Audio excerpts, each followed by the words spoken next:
It is more than an honor. It's a joy to talk about Women's History Month. It's something that has always been incredibly personal to me. I was a history undergrad major and then went to school to teach history. So I really believe in the value of not just learning about the past, but by dissecting it.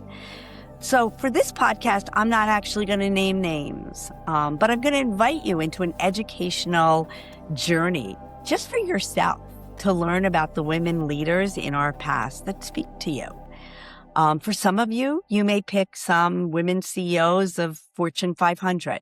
For some of you, you may pick women doctors who've pioneered amazing things.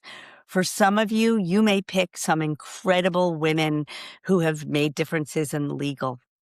And for some of you, you may pick your moms or grandmas. And I'm all about that. But let me be clear, pick. Have your go-to women. I have probably 17. A little from this, a little from this, a little from this, and a little from this. Why? Because I play a lot of different roles.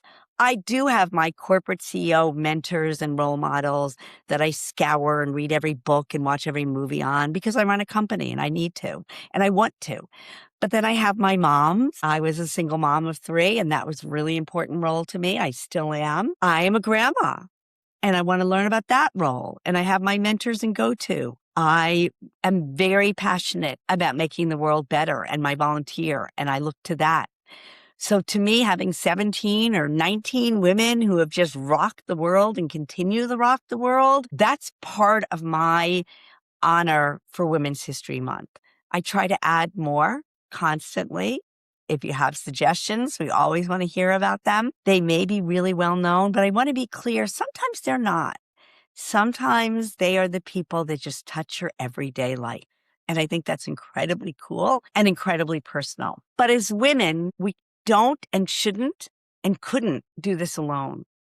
We carry each other in so many different ways. We open doors. We used to say break glass ceilings. We're always thinking about the next generation and even our own generation. But even 5 generations later, we want to be able to say, what did we do?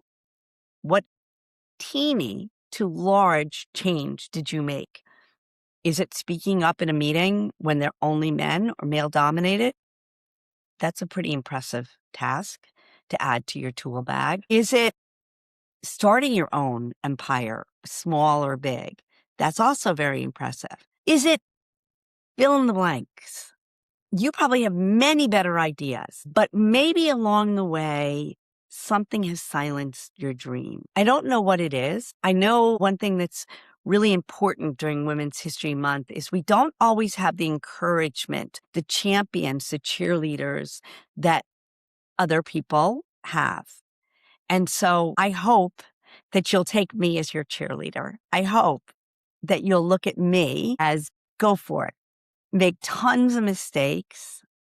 Continue the vision that you want to, because you just never know where it might end up.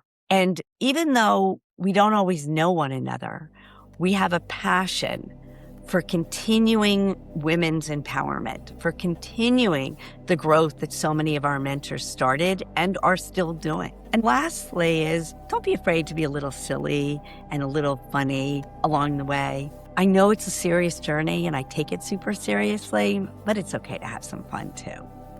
Thank you so much for listening to this podcast. Thank you for continuing the journey for Women's History Month.